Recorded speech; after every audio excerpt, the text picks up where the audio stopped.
Meski sudah diputus dan resmi bercerai sejak Agustus 2023, kini status perceraian Vena Melinda dengan Ferry Irawan ternyata masih berstatus suami istri. Adapun permasalahan ini juga dipertegas oleh pihak Pengadilan Agama Jakarta Selatan yang menjelaskan jika hal itu terjadi lantaran Ferry Irawan tidak pernah hadir untuk membaca ikrar talaknya kepada Vena Melinda. Usut punya usut, Ferry Irawan sendiri juga belum melakukan pembayaran nafkah mut'ah, idah, dan madyah yang seharusnya ia berikan kepada Vena pada saat itu. Dengan adanya kabar ini, Vena Melinda sendiri mengaku terkejut dengan drama yang ternyata belum selesai. Padahal, demi sampai ke titik ini, Vena Melinda sendiri harus berjibaku dan memperjuangkan haknya sebagai korban KDRT yang dilakukan oleh Ferry Irawan. Lantas, benarkah dengan adanya kejadian ini, Vena berniat untuk mengembalikan keadaan dengan menggugat cerai Ferry Irawan?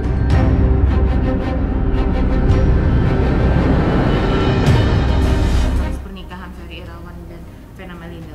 Baik, untuk perkara ini ketika di persidangan tingkat pertama di Pengadilan Agama Jakarta Selatan kan perkaranya sudah putus di tanggal 3 Agustus 2023. Lalu para pihak banding.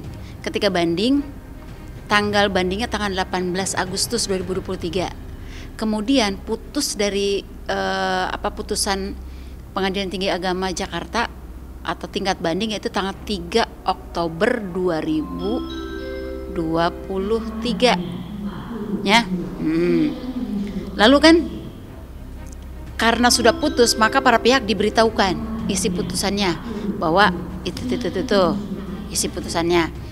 Dan pemohon telah diberitahukan isi putusannya tertanggal 6 Oktober 2023 dan termohon juga diberitahukan putusan tersebut tanggal 27 Oktober 2023. Karena sudah berkekuatan hukum tetap tanggal 13 November 2023, maka ditetapkanlah ikrar talak. Ya, penetapan ikrar talak dari Majelis Hakim dari Ketua Majelis Hakim yaitu tanggal 30 November 2023 itu ditetapkannya. Untuk ikrar talak kan dipanggil yang kedua belah pihak untuk ikrar.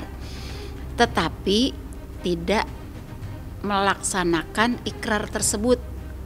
Kalau ikrar talak itu kan harus datang, wajibnya pemohonnya prinsipal karena dia yang akan mengikrarkan talaknya di muka sidang Pengadilan Agama Jakarta Selatan karena dia nggak kasasi kan. Tetapi ketika tanggal sudah ditetapkan itu dan dipanggil untuk ikrar tersebut, dia tidak datang di muka persidangan sehingga tidak mengucapkan ikrar talak di muka Pengadilan Agama Jakarta Selatan, maka ditetapkanlah bahwa di tanggal 30 Mei 2024 ini perkara tersebut gugur karena sejak ditetapkan di tanggal 30 November 2023 kan 6 bulan sejak November 2023 ditambah 6 bulan kan berarti kan Mei 30 Mei tidak ikrar, maka perkaranya jadi gugur.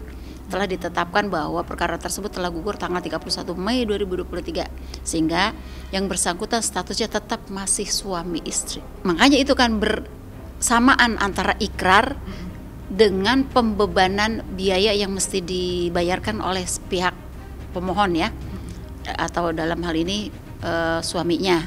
Berapa itu? Yang jelas ada ya, yang jelas ada pembebanan nilainya, nilai untuk membayar kepada termohon biaya tersebut sebagaimana yang sudah diputuskan tadi sudah saya sebutkan putusannya. Yang pertama dalam konvensi agar diberi izin mengucapkan ikrar, terus dalam rekonvensi dibebankan untuk bayar mut'ah 30 juta, terus nafkah masa idah 30 juta. Kalau yang menggugat adalah suami, ada konsekuensi di mana harus bertanggung jawab masalah mut'ah, idah dan madliyah. Tapi kalau itu tidak dilaksanakan, ada konsekuensinya.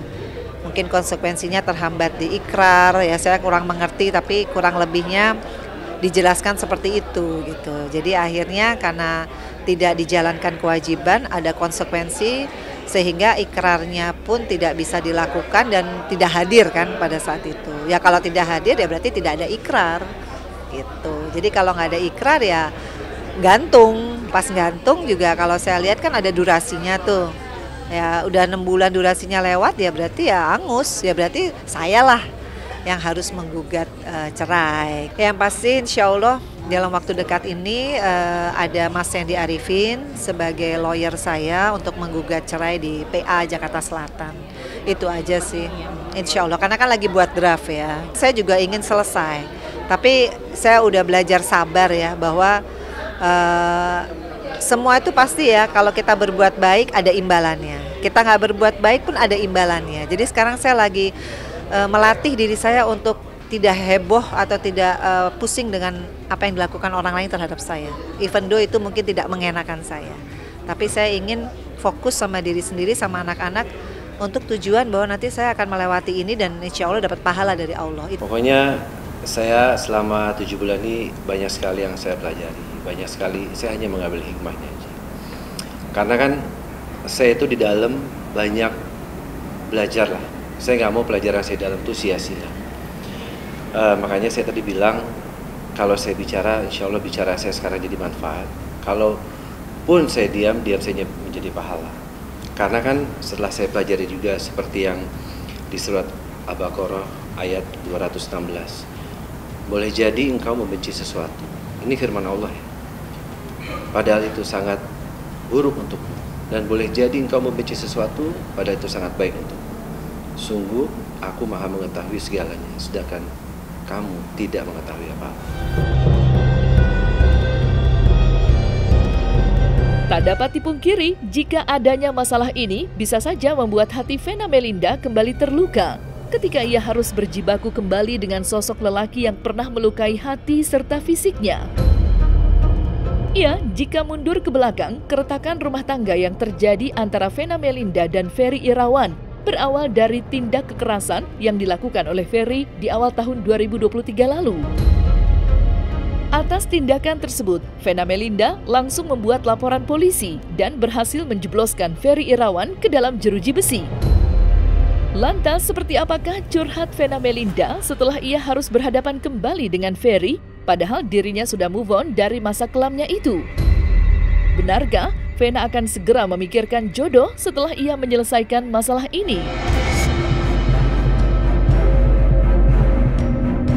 Kita nggak pernah tahu ya jodoh anak kita, karena zaman sekarang kita nggak bisa jodohin anak. Yang bisa kita lakukan adalah mendoakan sehingga anak-anak kita tuh beruntung ya, anak-anak kita dijauhin dari orang-orang yang tidak baik.